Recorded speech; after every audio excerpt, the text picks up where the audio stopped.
Bienvenidos a todos. Esto es un ensayo más de los muchos que van a haber virtuales. Hoy vamos a hablar el tema de historias sociales y visuales. Y soy la señora Marcy Churchill, una de las familias, una de las que representante de las familias, apoyo a las familias.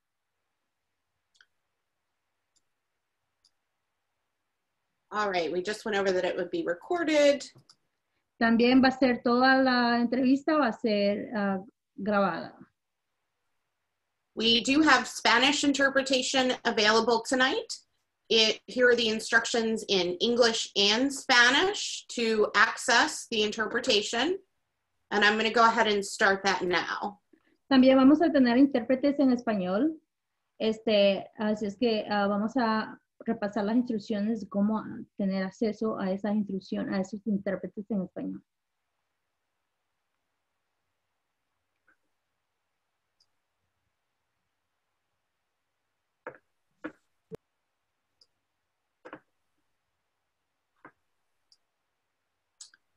All right, so we would like to make this a very interactive session. We want you to have opportunities to ask questions. You can click on the chat feature as shown on this slide. We will gather all those questions. And we also want to request for you to gather paper and pencil. So we'll give you a couple of minutes to do that. You'll need this for later in the presentation. Vamos a dar oportunidades que contesten que si tienen preguntas para contestar cualquier pregunta que tengan. Y también darles las oportunidades hacer, I'm sorry, what did you say last? You're going to have an opportunity to do what? They'll need the paper and pencil for later in the presentation. And Marta, do you see an interpretation button on your screen? I do. Okay, if you could click that, that'll put you in the interpretation room. Okay. There you go. You should be good now.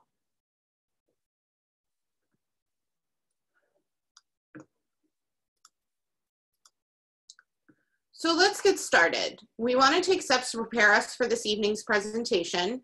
We want to create an interactive, informative, and engaging session. So we are going to ask that you participate either in the chat or by raising your hands, and be prepared to use your phone or your computer. We have a couple of polls to use for those things. So the first thing we would like is just a little bit of information about you.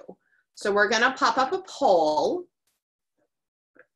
and we want to know what your relationship with PGCPS is and a couple of other questions, and it is anonymous. So you should be seeing a poll.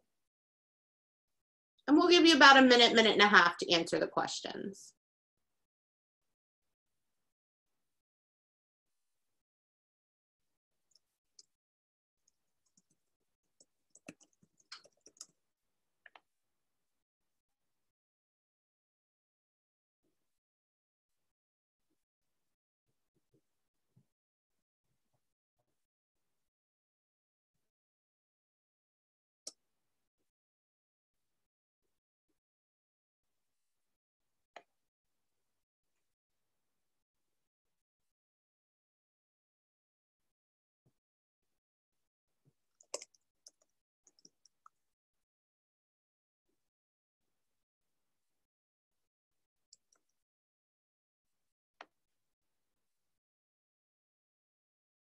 All right, we will go ahead and wrap up in about 10 more seconds.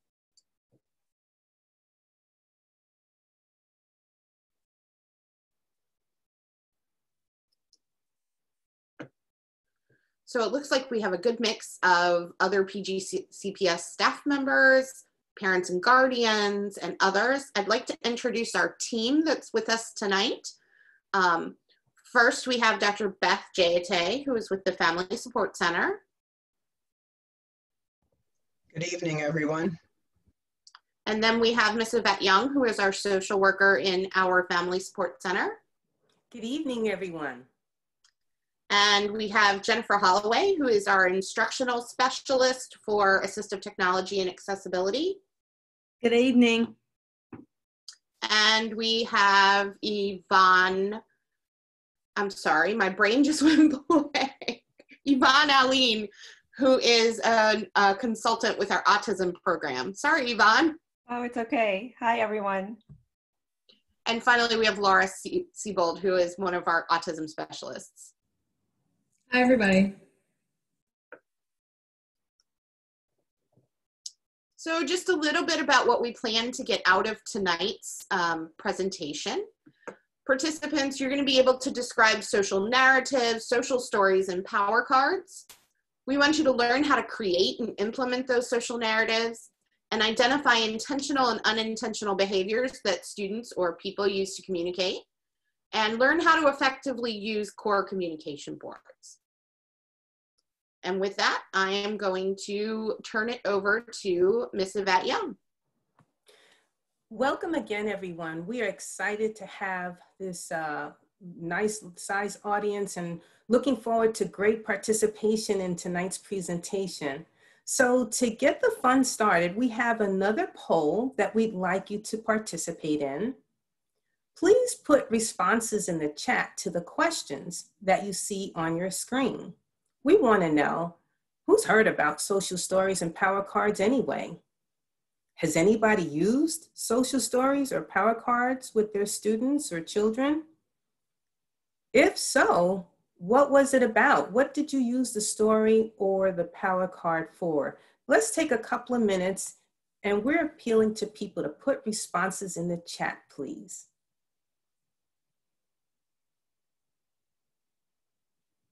Don't be shy.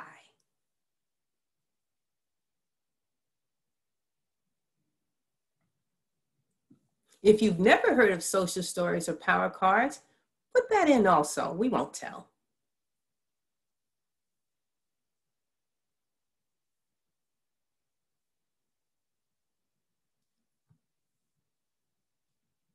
Okay, great. We have Katie who said she hadn't heard of power cards, but is familiar with social stories. Cecil says they've used social stories before.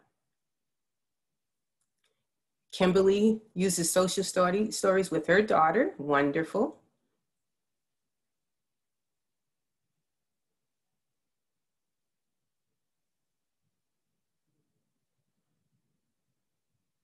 Anybody else want to chime in, share? Brian says that they've used social stories, but not power cards. Cherie has seen teachers using them, but she's a school nurse. Kinkta says, I haven't heard of power cards, but use social studies for communicating with others. Shanika has never heard of it, but is interested to find out more. You're in the right place tonight.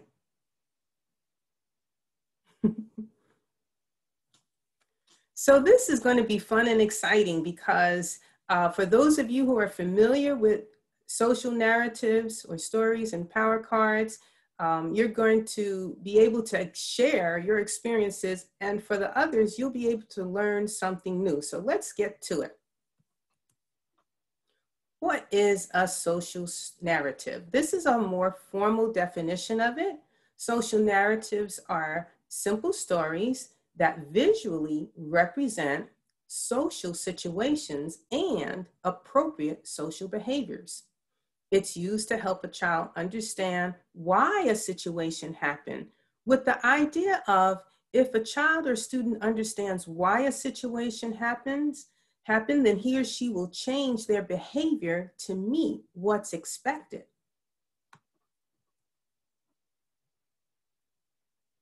Social narratives have several components, and these are some of them.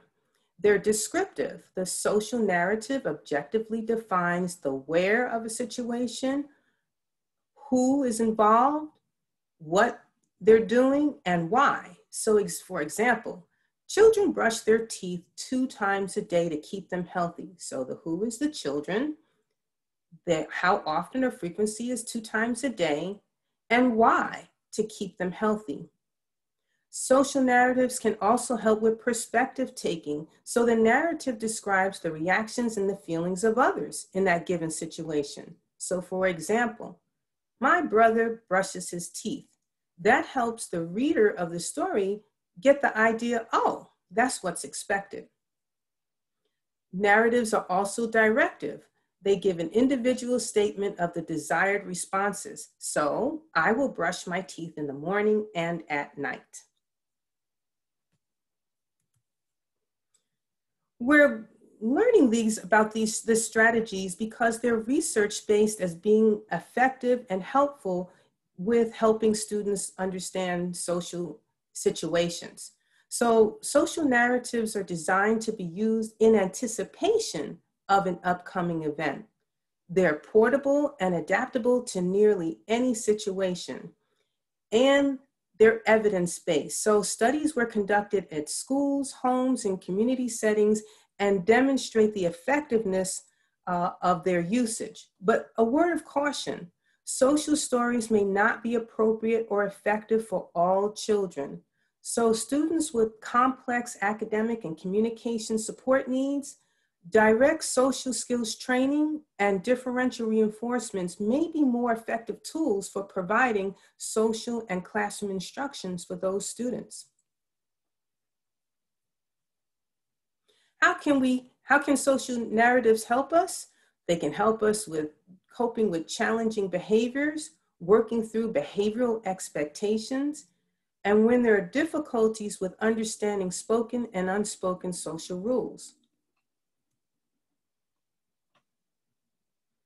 Here are some basic guidelines for creating a social narrative or social story. First, decide on the topic of the story.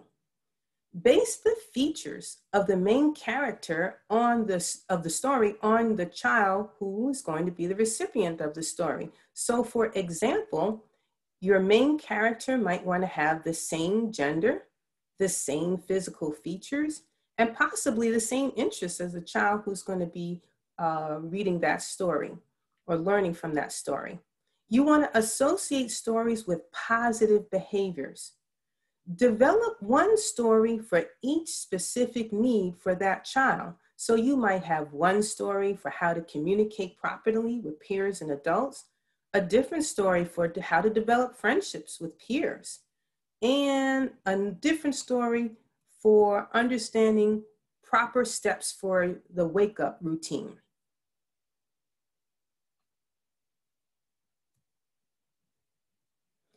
So when you're going to implement the story, here's some tips. Consider your child's mood when you're reading the story. Are they fresh, energized, relaxed, energetic, ready to learn, and free from anxiety?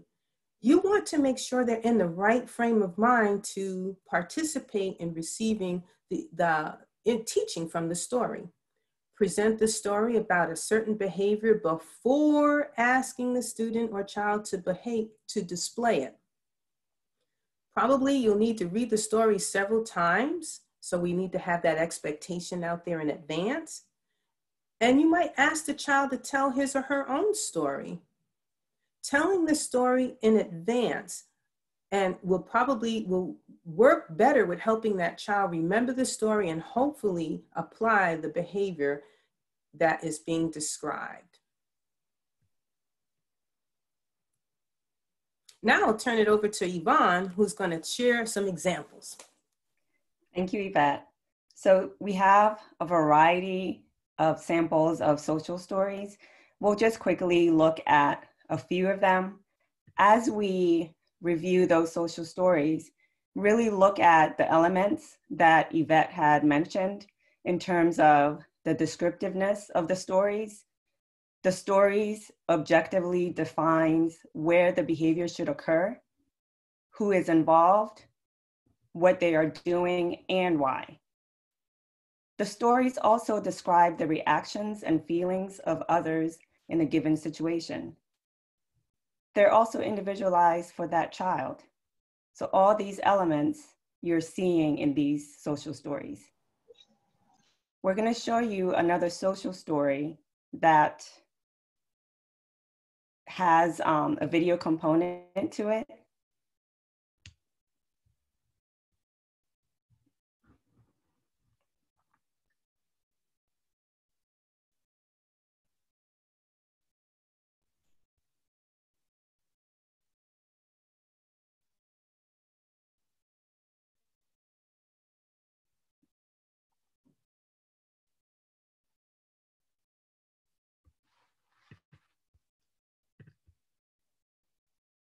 Marcy, we can't hear the audio.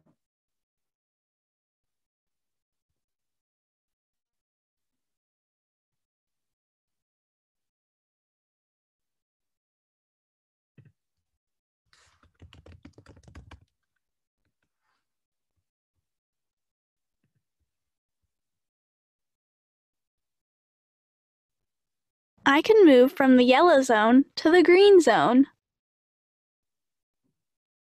I want to play my game on my tablet, but my older sister needs to use it for schoolwork right now.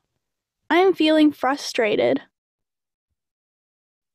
I can tell I am feeling frustrated because my body is feeling tense. My heart is starting to beat faster and I cross my arms. I can feel pressure around my eyebrows and my mouth is starting to turn down at the corners. I know that being frustrated means that I am in the yellow zone. I need to slow down because I am starting to lose some control. One way I can really help myself slow down is to take deep breaths. I like to take a deep breath, like I am smelling a flower, and then blow out my breath, like I am blowing out a candle. After I do this 3 times in a row, I feel a lot calmer. My face feels less tense. So from looking at these 2 samples of the social stories, you are able to see the elements that Yvette described. Keep in mind that these social stories have to be individualized for your child. So as Yvette mentioned, the gender, if you are going to do a voiceover, think about the person who is reading the story. Is it a male or female? Is it a younger student, a child, or an older child? Now we're going to practice writing a social story.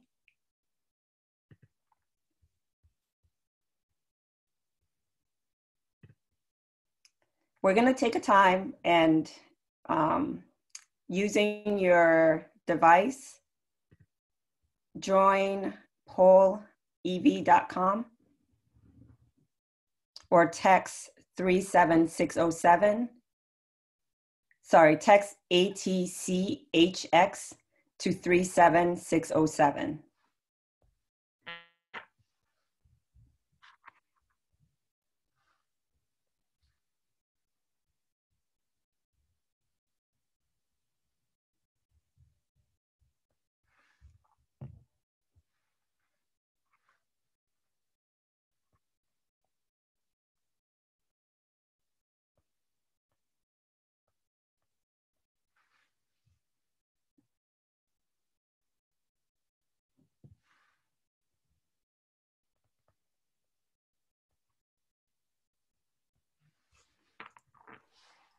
And once again, if you text ATCHX to 37607, upon first text, you must type in ATCHX, and then your next text will be identifying the skill that is sometimes challenging for your students socially.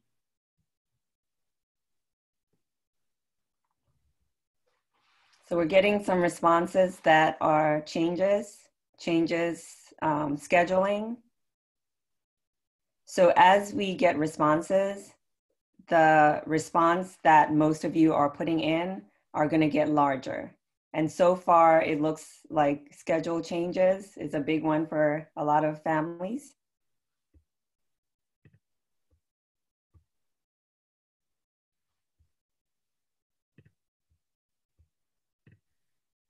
Wearing a mask, that's another big one. Which kind of, I guess, could be considered, Yvonne, a change in schedule, kind of, a change in routine. it's some kind of change that they were not anticipating. Exactly.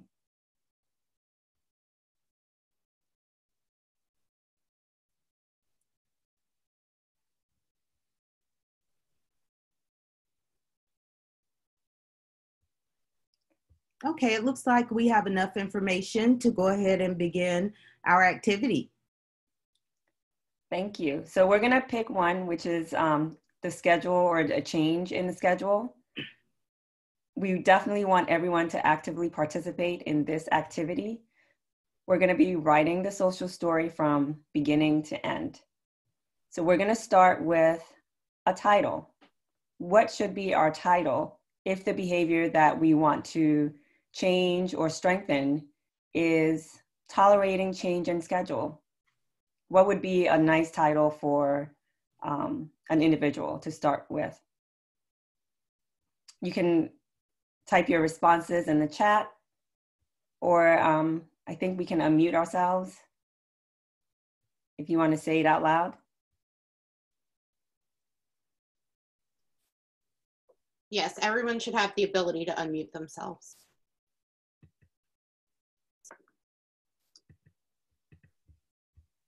What should our title be? You can also type it in the chat. So the behavior we want to tackle is schedule changes.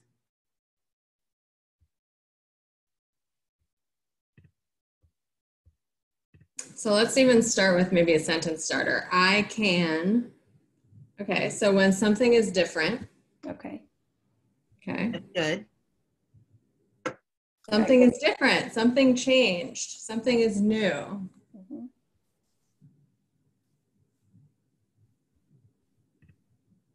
Thank you, Kimberly. A new day.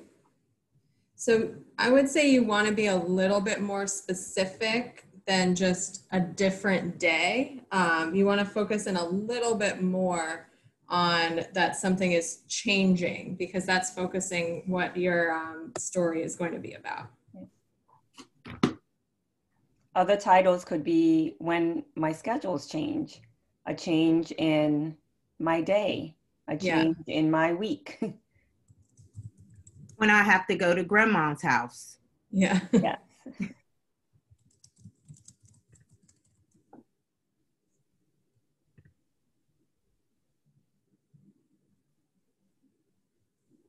A new day. I like that too. Okay.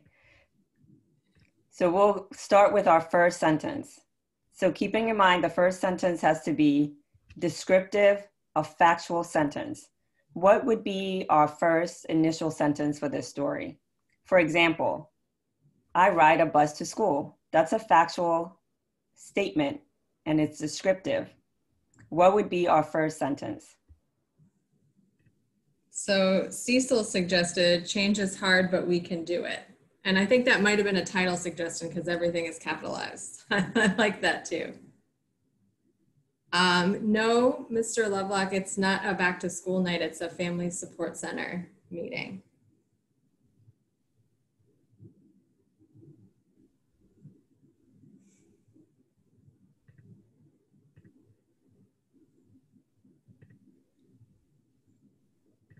Okay, so do we have our first sentence?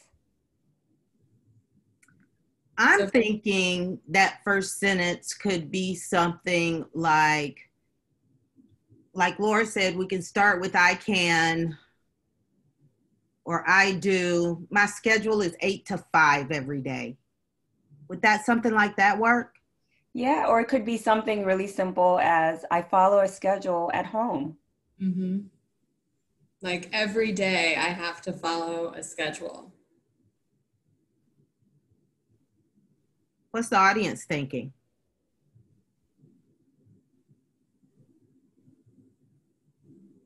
Come on, guys, we're counting on you. And we know this is hard. You know, we understand it's what you're trying to do here, remember, is this story helps guide your child's understanding of what is changing in their environment.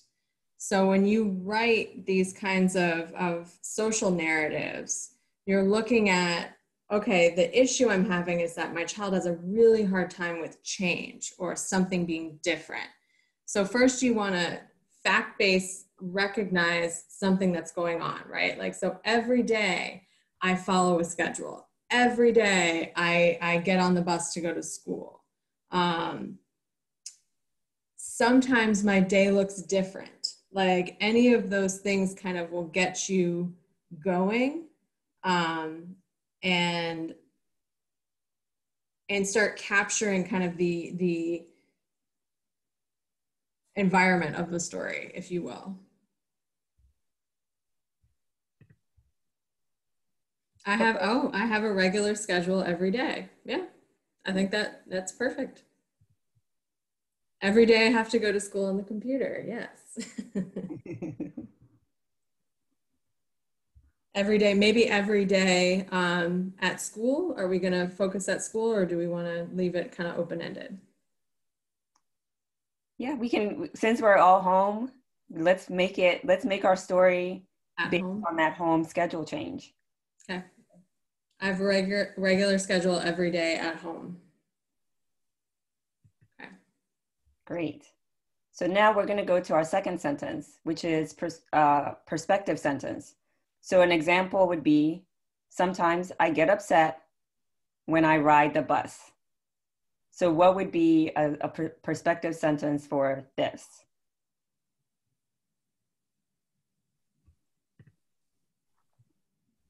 Sometimes, or I hate a schedule at home. I don't like a schedule at home.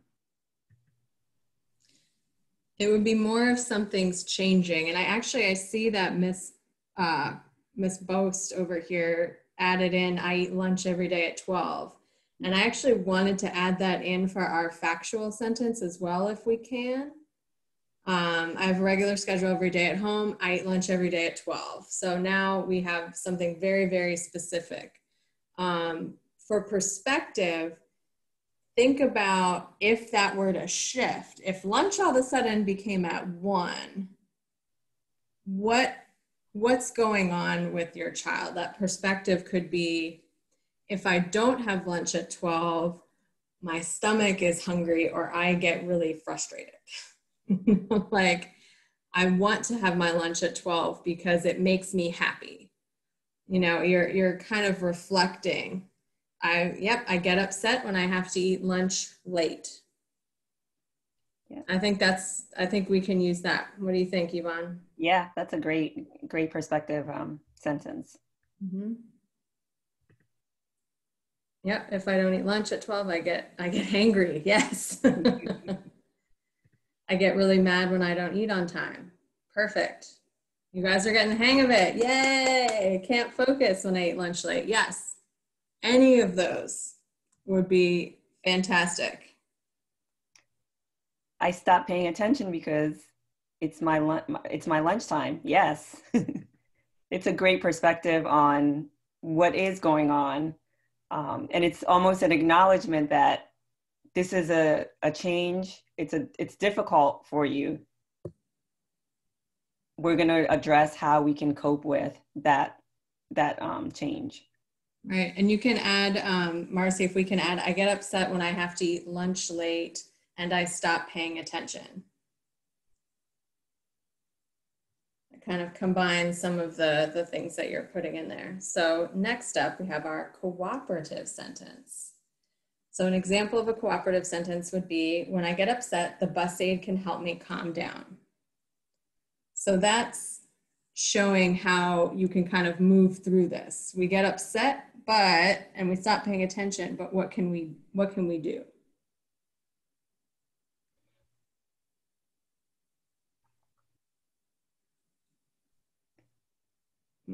That's always a hard one. I'm going to throw one out there, but we're not going to use it.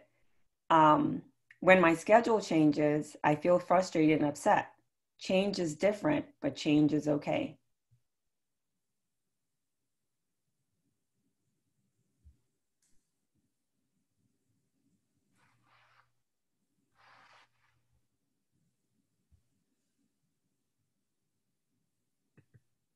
What do you guys think?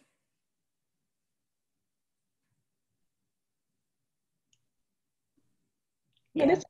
This is Juanita. So is the cooperative sentence after they get upset, or do we say something before they get upset? That's a great question. So a social story, you always introduce the story before you're anticipating any kind of disruption. So like if your child is starting to get really frustrated and like not wanting to engage, that's not the time to introduce this. This is a preparation tool. This is part of your like setup toolbox.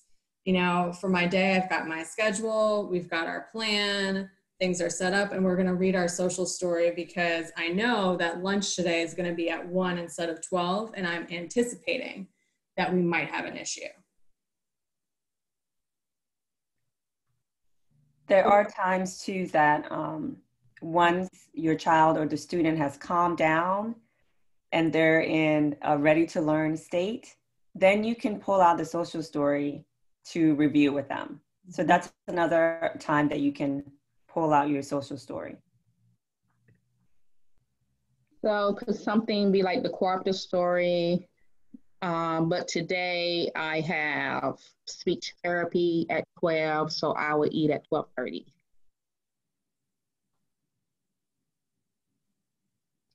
So that's a good start. So we want to look at it and see how can we add in a way that shows that something is going to support the difficulties that I'm having. Okay.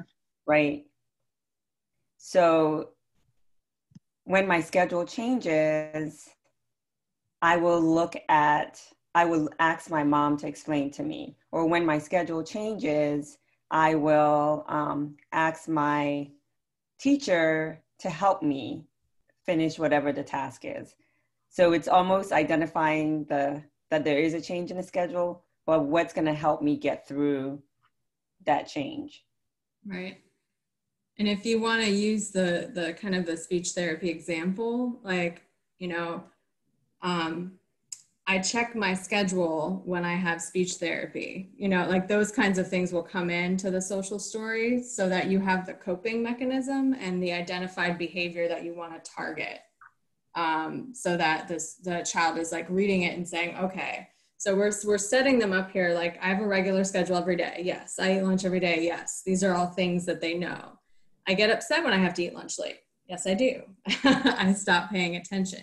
And then that cooperative one, for me, it's, you know, referring to a schedule. Yvonne mentioned referencing a parent or a teacher or a trusted adult. So that's kind of where I would go with that kind of cooperative sentence is, you know, checking my schedule can help me calm down. Or, and we have some comments in the chat here, you know, if my stomach is rumbling, that's funny. I can't eat until 1, I have a snack. You know, that's the alternative behavior. I can have a snack, or I can ask for a snack if I get hungry, or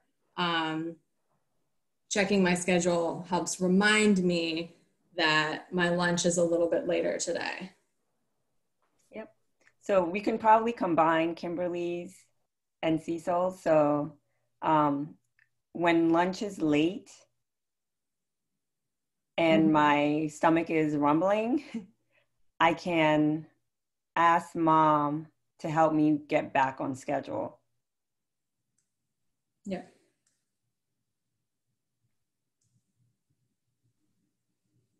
And we have, oh, I didn't see, take a deep breath to calm down, be patient, and know lunch will be soon. Yes. And we're going to use that sentence later. That's a good one.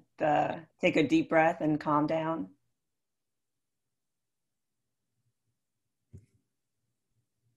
All right, that's great. Now we're moving on. See, you guys are getting the hang of this too. So now we're going to move on to our affirmative sentence. So this is, for example, staying calm on the bus is good. Or I will take a bath every day. It's affirming what the behavior that you're expecting the child to engage in. So what would be an affirmative sentence for this? Hint, hint. Some of you have already have one in the chat.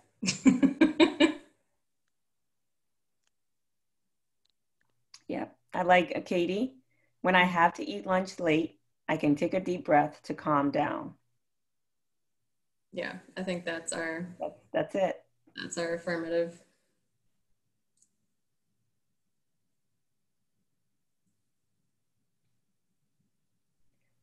And then we'll move on to our directive statements. This is the statement that guides the individual, right? What should they do when they're faced with that challenge? So an example would be, I may ask the bus driver or the bus aide for help.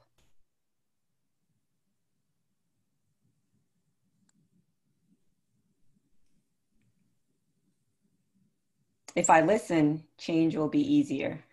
Mm-hmm. Yeah, if I listen, if I use my schedule, because remember the big picture here is that something is different, something is changing. That's the behavior. Something is new.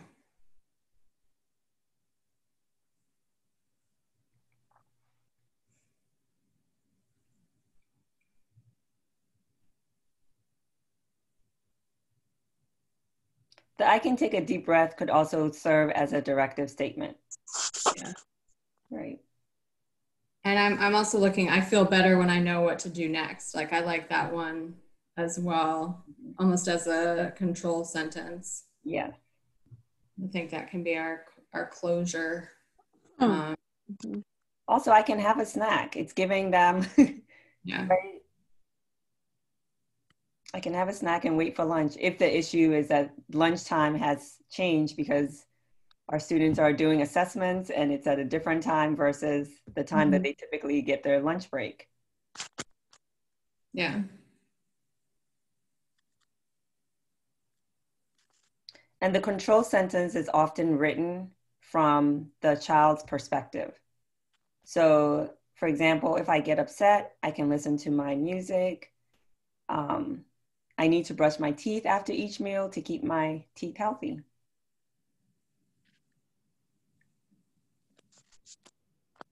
Oh, Laura, you had mentioned a good closing. Yeah, I liked, I feel better when I know what to do next. Because it's just reassuring. So when we write social stories, you can see here, we have our, can we read it all together? Marcy, would you mind going back up one and I'll just read it?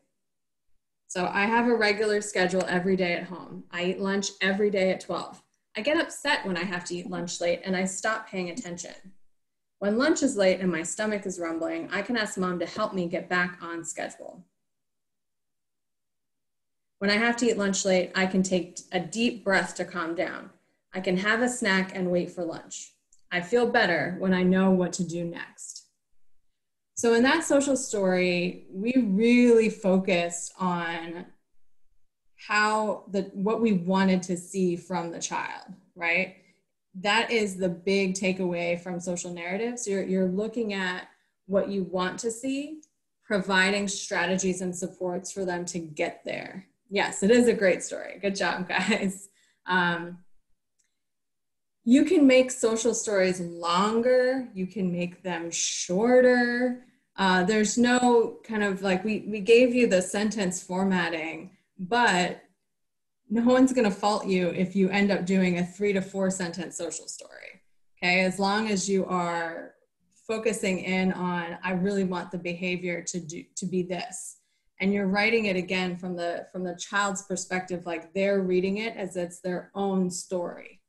Now we're missing one big element to social stories, and that's because at the beginning we said they are visual representations, right? So we have part of the visual here. Now, the next part of a social story is capturing a picture to go along with the words that you're using. Okay. Okay, so we finished our social story. As Laura mentioned, what's missing are pictures. And so these are a variety of pictures and images that you can utilize that are copyright and royalty free to create your story. You can also take pictures of your child or other family members or individuals engaging in that behavior. There are a variety of apps that we've listed at the end of the presentation under resources for social narratives that you can, some are free to download, that you can utilize to write your social story. We've also included the Google images with the copyright and royalty free to help you create your story. So think about really individualizing that story for your child or for your students so that it's motivating and it's meaningful for them.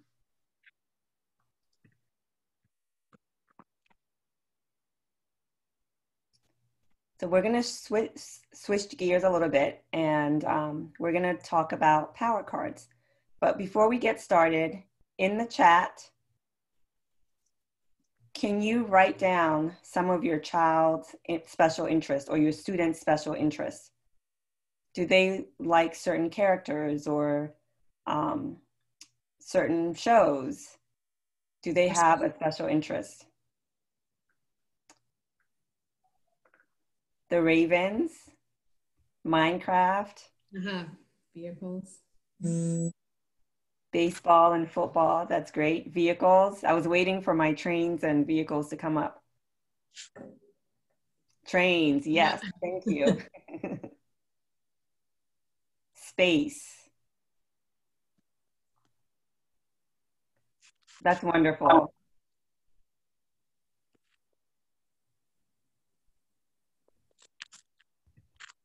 Roblox, that's a big one too. That's great. All of our students and our kids do have special interests.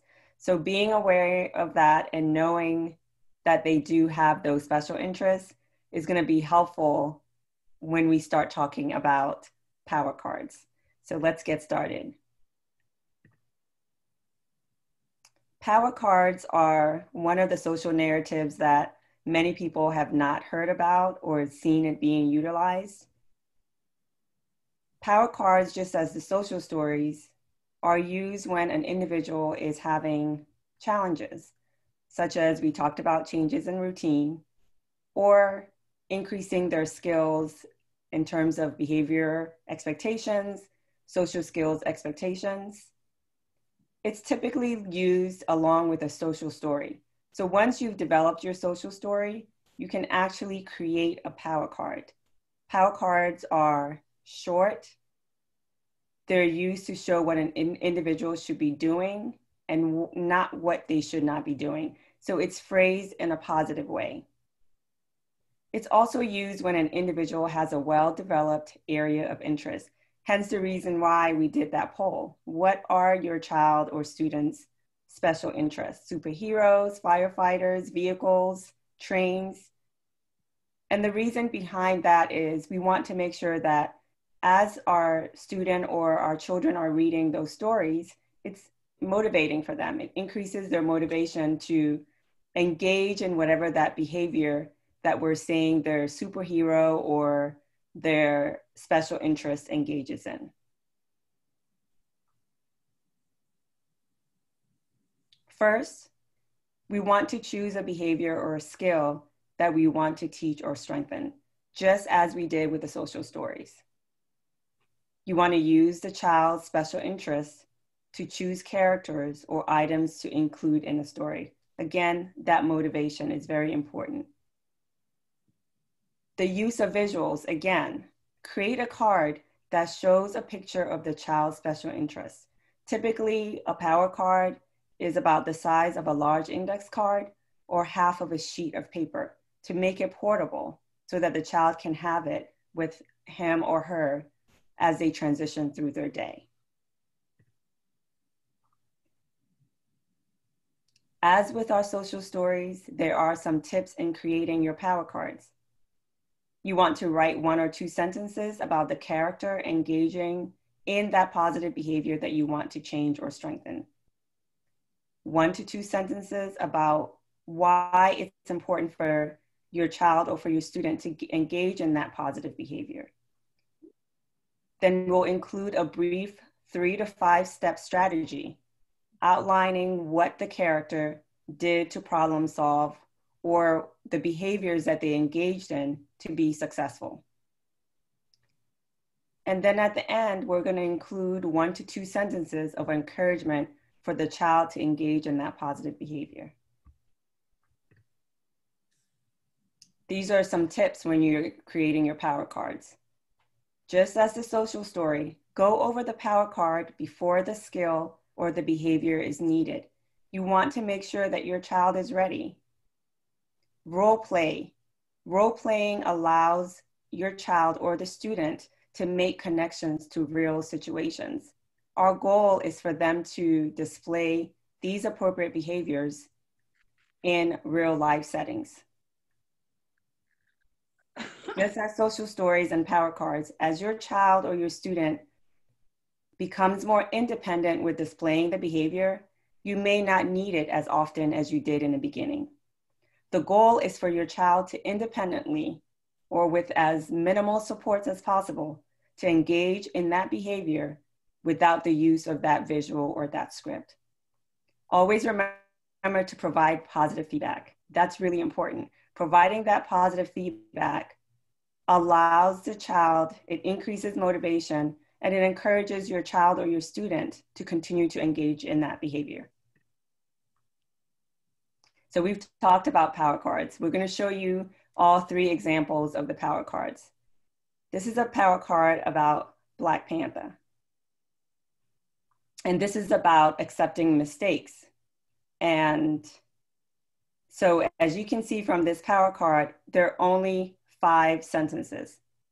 Stay calm, stay in my seat, keep my feet and head to myself, ask my teacher for help. Black Panther wants Caden to be a good student and friend. So we're ending with that encouragement, statement of encouragement.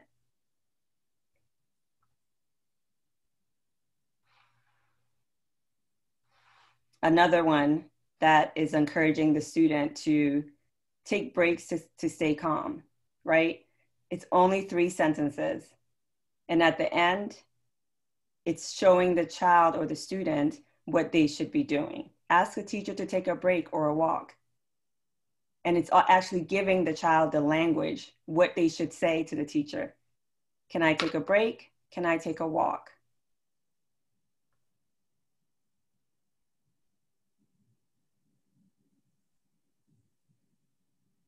Another example of a power card. The topic is going to the dentist. Most of our kids do not like going to the dentist. Adults don't like going to the dentist. But this is a 7-step sentence as to why the student should be engaging or the child should be engaging in that behavior.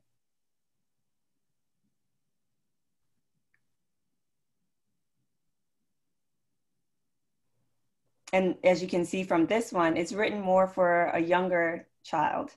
And we're using PJ Masks as their interest. There's another one below it with Duck McStuffins. And it's giving the child explicitly what is expected of them. And with this social story, we included being in the green zone.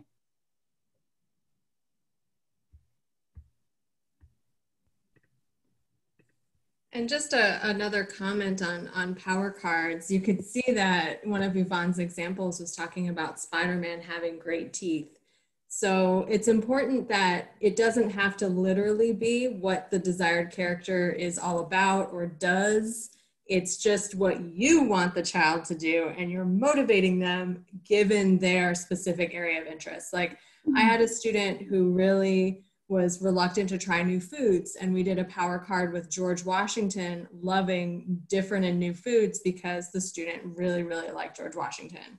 So do I know that George Washington tried new food? Absolutely not, but it was going with what I needed the student to try and to do and to move forward with. So that's important as well. So don't get stuck on like, oh, this actually doesn't make any sense, because it might not, but you're using that area of interest as a motivator. And that's why the picture on it is so important too. So they'll actually attend to it. Because if you just write about Spider-Man without using a picture of him, your child may not like have any interest and be looking all over the place. So it's important to have those kinds of paired together. And I'm excited we got to talk to you about power cards tonight because I think they're really fun. and hopefully you guys can use them.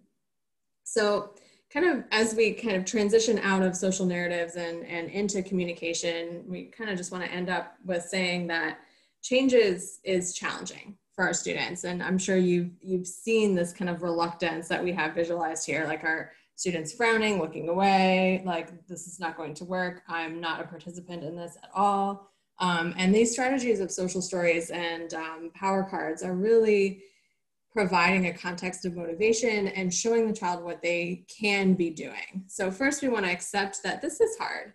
It's hard for you and it's hard for your children as well. And that these little strategies can kind of help ease that transition and move things forward in a productive way. So we want to always focus on that positive behavior. This is the target. This is what we want to see, and not focus so much on what you don't want, not focusing on the negative. Okay, so as we're coping with change moving forward, you can incorporate strategies into the power cards, just like we saw in those examples. So if they're reluctant, kind of resistant, you're incorporating, say, Spider-Man. Spider-Man always seems to be the one that comes up for me. I don't know why, it just always is. But let's say, dinosaurs. Dinosaurs like to breathe. They breathe in to stay calm. Words like I'm getting there or it's okay to make mistakes are things that you're actually having your child say to themselves as part of the power card, so that they're able to have an explicit instruction of what do I do in that time. And it was kind of given on the Black Panther power card, how it was, the structure was, I can take a deep breath, I can ask for a walk, I can ask to take a break. So it's these reminder statements that children can use on their power cards and to help them cope with these changes and things going on. Okay, so let's talk about communication competency. So communication is one of those things I think that people sometimes take for granted, because for a typically developing student or a neurotypical student, you gain language skills without really much difficulty. But when you have cognitive impairments or highly complex medical situations, communication then becomes something that you have to learn, something that you're taught and you grow with versus something that comes inherently. And that can be, it can be overwhelming and it can be a struggle sometimes. So when we think about competency with communication, the quote here is, the state of being functionally adequate in daily communication and having sufficient knowledge, judgment, and skills to communicate effectively in daily life. So when we think about someone being competent, they have to show all of these things. So if we go to our next slide, a lot of families and students use different methods of communication. We're going to talk about that in a little bit. But not all communication is done verbally. We use gestures, we use sign language, we use pictures, objects, devices sometimes. And just because a student uses or a child uses a different method of communication doesn't mean that their communication is any less valid or important. So I like to look at this as, even if you're using something that's not verbal communication, you still have the right to ask for what you want. You still have the right to share your feelings. You have a right to reject choices, be given choices, to be heard, to comment, to view a schedule. So all of these things verbally we sometimes take for granted, but communication rights are an important kind of tie-in to overall communicative competency, because by giving these opportunities for communication, that's how you build that competency to learn effectively, right? So communication doesn't just happen in one or two places, it happens all the time. So it's important to kind of be aware, be ready for that. So let's go next. So as we know, it looks different for each of our kids, right? Sometimes they're using actions or behaviors to express themselves. Sometimes they're using words or pictures, but all of these things are types of communication. There is, like, you can go really in depth with it. There are hierarchies, there are different levels to communication. We're going to talk a little bit about some of the things that we see, the behaviors, and then we're going to talk a little bit about picture-based communication as well. All right, so how do we achieve this whole communication competency thing? We achieve it by modeling language. That's the only way that you learn language is through modeling. So think of a baby, right? A baby says their first words, sometimes typically developing children around age 1 year, right? So they've been exposed to all of this language for a full year before they're even able to say one word, all right? That's the same with any type of communication style that you're using. It doesn't just apply to verbal communication. So modeling language, whether it's through gesture, sign, pictures, objects, anything that you're using, modeling it is the way that a child learns competency. You can't expect the child to produce this language or use these pictures if you are not using them, because as we said right at the beginning with communication competency, you have to teach it. It's not inherent all the time. Sometimes it must be taught. By modeling, we're providing that framework. We're providing a structure for them to then come in and start to use. So that modeling is what's going to get you far with communication. Without the modeling, you cannot expect competency. So sometimes our kids communicate using behaviors, right? And that can be throwing, hitting, screaming, crying, grabbing. So when I think about this type of behavior, it's intentional, right? There is a purpose behind it. It's not, oh, they're trying to be bad, right? So if a child is throwing something away, can I get some comments in the chat? Child sees a toy and throws it away. What are they communicating to you? Or you can just yell, you can just tell me too. I don't mind if it's, you guys unmute yourselves. They don't want it. Yeah, rejection.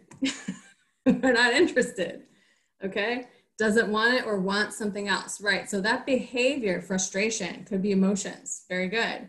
That behavior is telling you something. It is communication.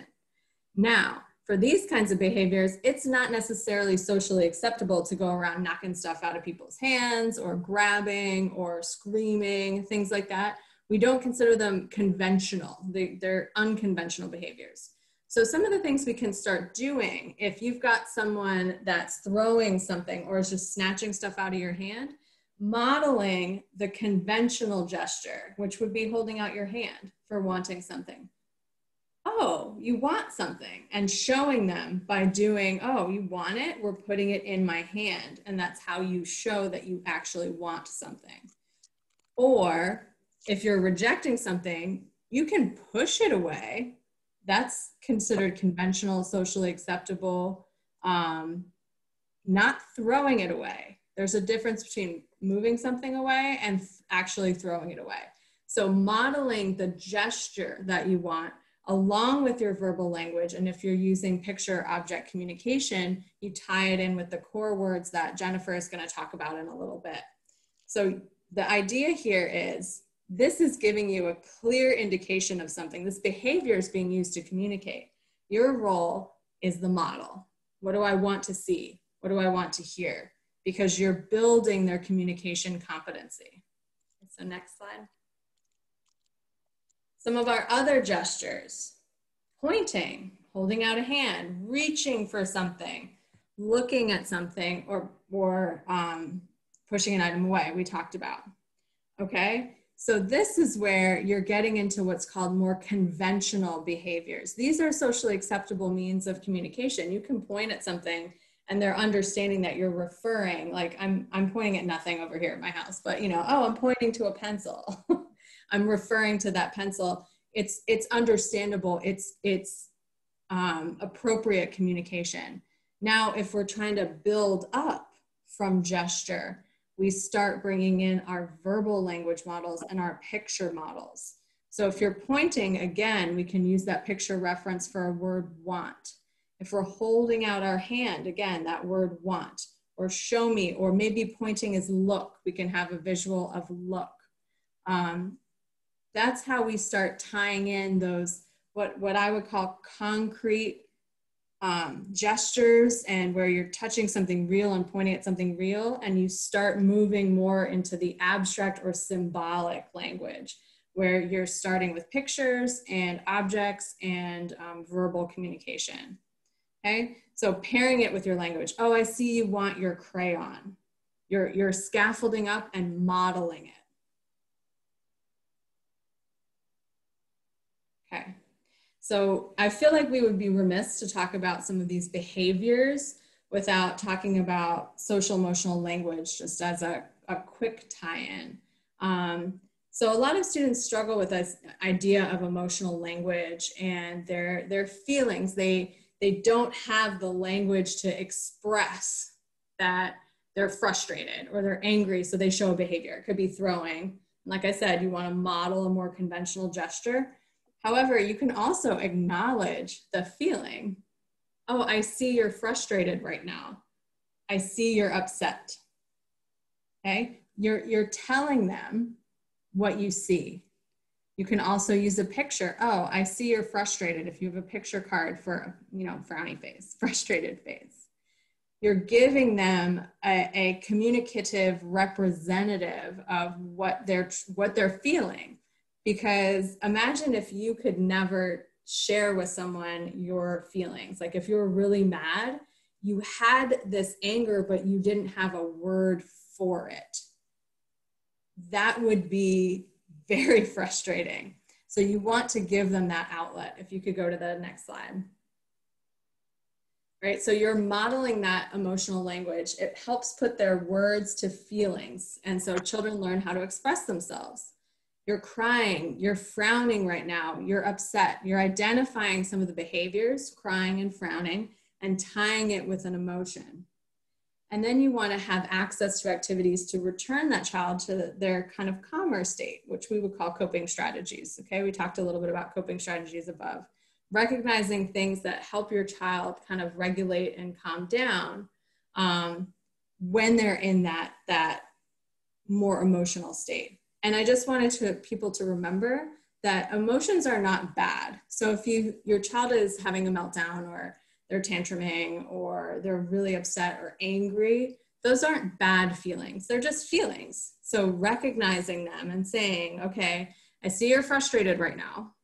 Right? I see you're frustrated. Your body's really, really tense.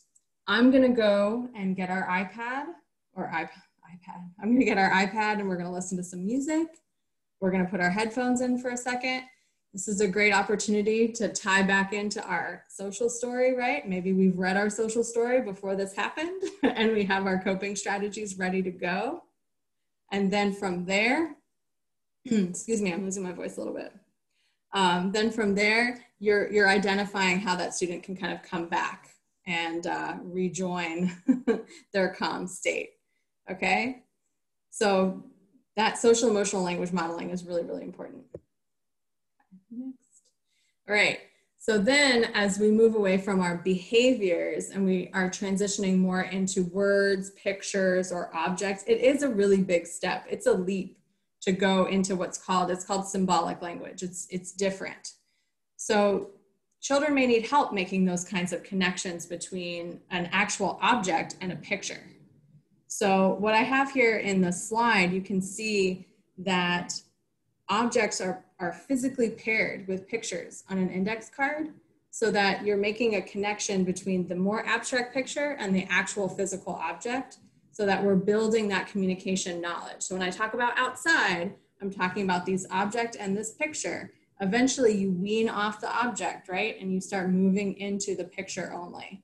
It's moving from concrete to more and more abstract. you want to model your verbal language with your pictures. And I want to be clear that using pictures doesn't decrease your verbal language abilities.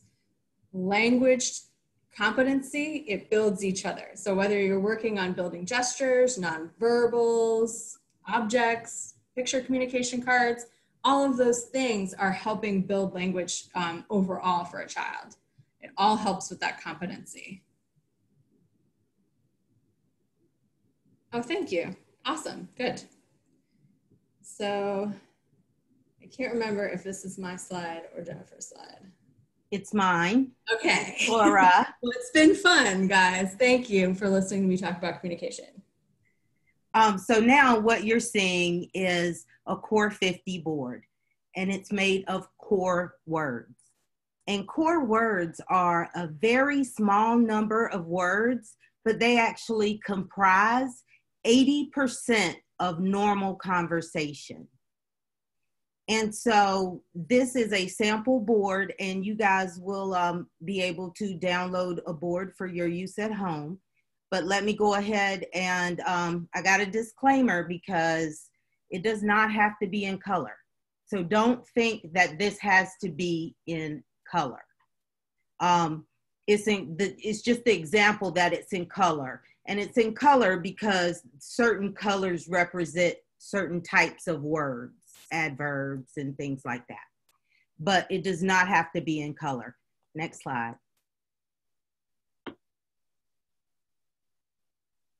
So these are those fringe words or the content-specific words that go with the core words that you saw on the above slide. So this was just a sample fringe for elementary students for education. So you see at the top, it has the math. So that's one that they would use in math class. And then the middle is like an English language arts. And then at the bottom is social studies. So they would use a combination of those specific fringe words and those core words to comprise a sentence as they move further along. And so they don't try to learn these all at once or anything like that. And sometimes those content specific words aren't even necessary because, like Laura was saying earlier, when we point to something, sometimes we don't say what we're pointing to, we just point. I have a pretty bad habit of that, and people are always like, use your words. So, but we do communicate that way. That is a level of communication. So, core words used frequently and throughout the entire day. So it's all settings. And we all use core vocabulary all the time, every day, in every environment. However, as I commented above, fringe vocabulary needs vary from person to person, place to place, and activity to activity. So if your child, if the TV is in a certain place in their house and they go to their aunt's house and there is no TV, then you wouldn't need that fringe vocabulary word. Maybe you need radio. So it depends on what you're doing. The words that you might use when they go to a movie, you wouldn't use at another time.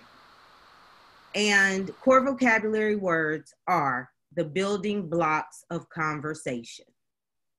And anything that is not core is considered fringe vocabulary. So core is the glue that holds the fringe together. And so now we want to talk about why core is so important. I kind of touched on it in regards to allowing access to a wide variety of communication. But here it's noted that core vocabulary actually allows students to create their own messages. They are able to do those novel utterances. And with a robust vocabulary, students can say whatever they want to say about whatever they want to say. And I know some of you are probably going, I'm not sure, that you want them to be able to do that, but you do. So when they're using this core board, and we'll talk about it a little bit more later, it's not something that you give to them only when you're asking them a question, or only when you want them to speak, or only, you know, when you want to. This is something that is their voice. So they need to have access to this every day, all day, everywhere. It is similar to maybe somebody deciding, taping your mouth shut, and then deciding that when they will take that tape off. So one of the really, really, really critical things is that the student has access to whatever communication tool that they're using to support their communication and language. And so language is more than requesting. And we see some examples here, and then we can just go forward. What time is it? You are looking at about 10 till 8, Jen. Okay. We've talked about this already. Marcy, would you go back and play the video? Thank you.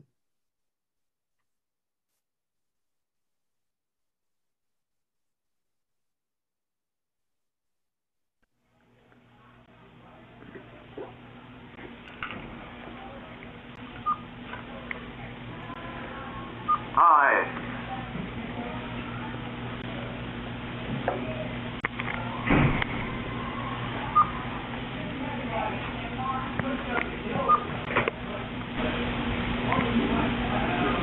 Wait.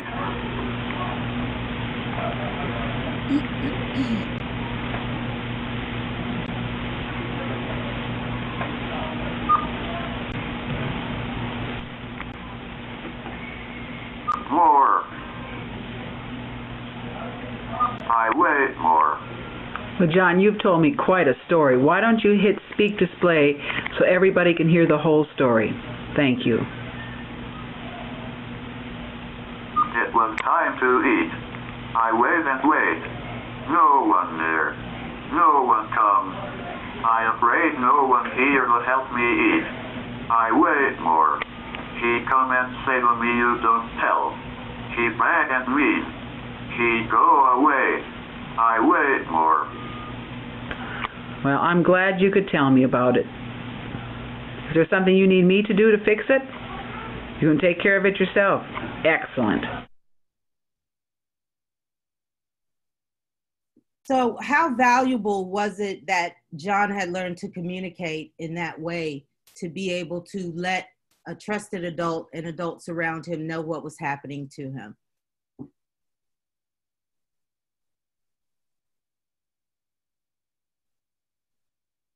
Next slide. Next slide. Next. Okay, so every activity or a lesson, so whatever you're doing around the house is an opportunity to teach language.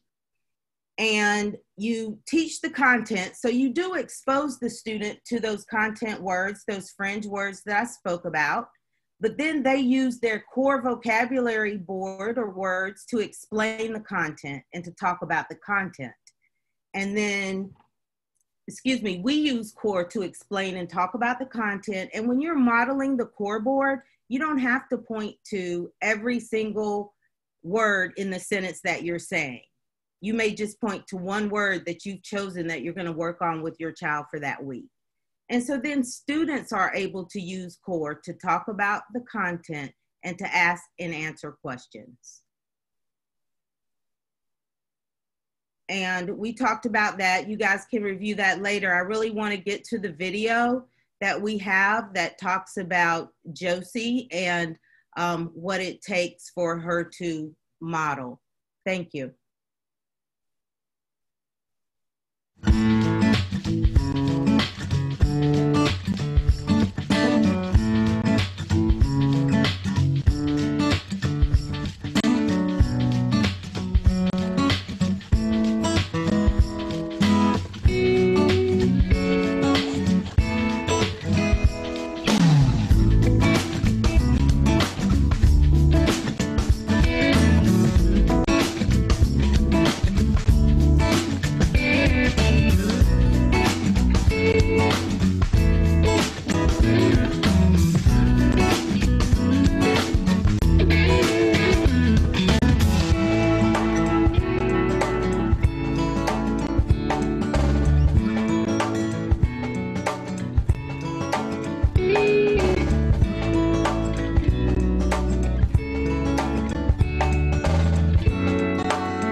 Created using Powtoon.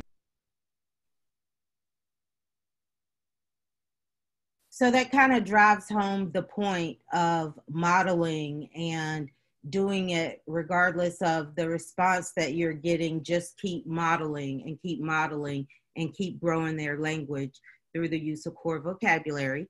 And there's some resources in there that you guys will have access to that will help you learn how and understand more about modeling core vocabulary for your students. And I have also put links in the chat to our YouTube channel, as well as the materials folder where you'll find a lot of these examples and resources.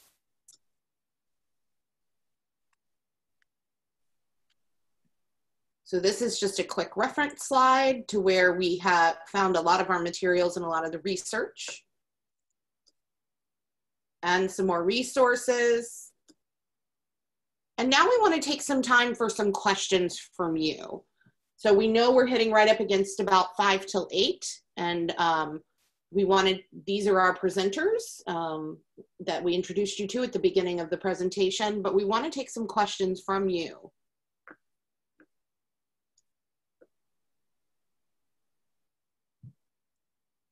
And feel free to put them in the chat or unmute yourself. And I actually am going to go ahead and stop recording so that if you feel like you need to discuss something you don't want on a recording.